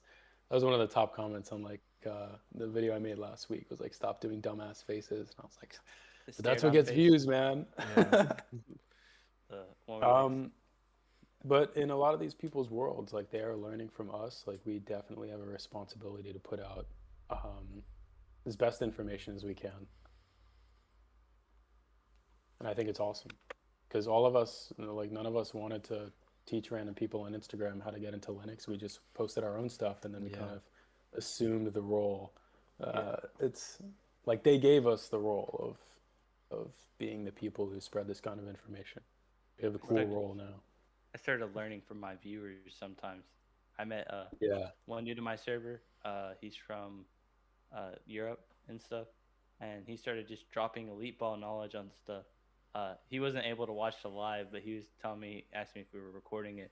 He'll probably see this, but he was the one that got me into Nix OS, and he works as a DevOps. And I started meeting more people like that. I'm kind of glad I started posting, because if I didn't start posting, I wouldn't be on Discord. I wouldn't be able to meet people that I start learning from, especially people that have jobs and been in the career for like many years, and then do it for themselves at home. This guy Yeah. had his own home lab, and he does Proxmox, tons and tons of containers. He does some piracy and stuff, but like he was showing me some stuff he does, and like his Nix OS setup. He has a MacBook with Nix and the Darwin repos, and then he has his main computer with Nix, and then his Steam Deck with Nix, and then they all sync together. And he has like a Git server and some other stuff, and he understands Wow. it. And he's been at this for like 2 years, so it's kind of insane, like how much he could comprehend on that level. And he showed me his Nix config, which is even crazier. And then, yeah, he was just giving me tips on how to get a job and stuff, and it was pretty cool. So You meet a lot of cool Nice. people doing this kind of stuff. You meet a lot of different people. Like I've met so many people in like 100% different uh, ideology, like space, like just completely different than me, and they still have like the same interests and stuff like that. It's pretty interesting. oh yeah, it's easy to connect people with different beliefs and different kind of, like, some people I've met from Germany, Switzerland, Sweden, France, and I wouldn't have met these people if I wasn't into Linux.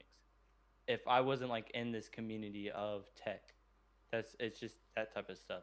It kind of brings a community together. So Yeah. yeah. All right. I think that's Yeah, a good ending to our podcast. that's good. Thank you again, Vitali, Yeah, for thank you for joining. joining. It was, Yeah, of course. This was super Yo. cool. Yeah.